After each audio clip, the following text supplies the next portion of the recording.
Silas du'an oollee maal yoon wareegame wangeelaaf jedhee Phexros karra raafame. Silas du'an oollee maal yoon wareegame wangeelaaf jedhee Istifaanos dhagaadhaan tumame.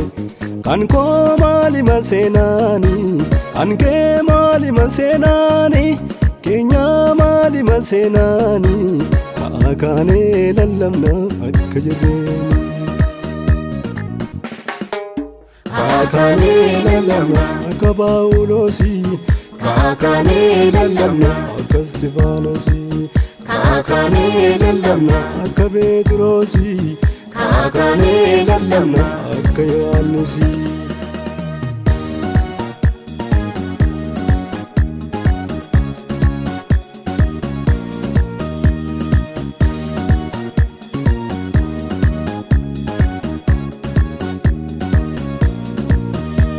Dirrisuu abiddaa warra hin sodaanne wangeela ganuufis warra harkaan laanne dubbii fannee qabna silaa seenaa isaanii maaf ta'uu dadhabne nuti rakka isaanii.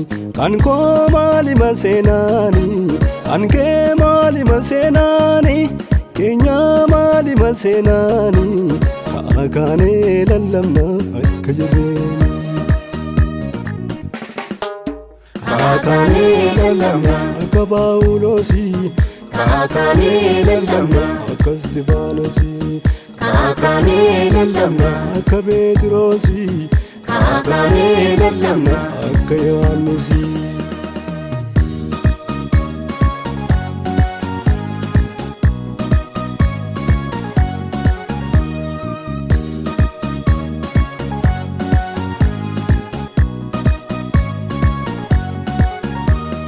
Daani'eliini gochuudhaaf turan irbaata leenca silaa dhiisisuu bishaan amanticha waaqni immoo cufee afaan leencicha. Akka fooniitti leenca dura isa buusanii akka qoraaniitti isa biddatti kan darbatamanii. Yaadeetu garaan koo labsuun murteeffattee kaatee onneen koo. Yaadeetu garaan koo labsuun murteeffattee kaatee onneen koo.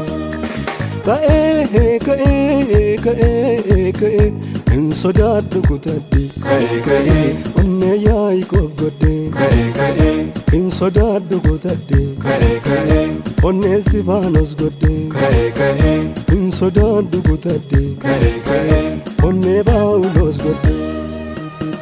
Kaayimee hin teenyu teessoo moo'ifanne abbooti darbanu lubbuun mararfanne. Kaayimee hin teenyu teessoo moo'ifanne gootonni darbanu lubbuun mararfanne.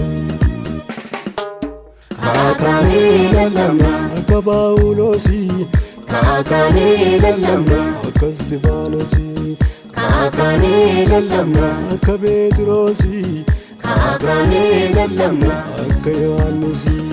kakane lallabna Akka Phaawulosi kakane lallabna akka Istifaaноsi kakane lallabna akka Phexrosi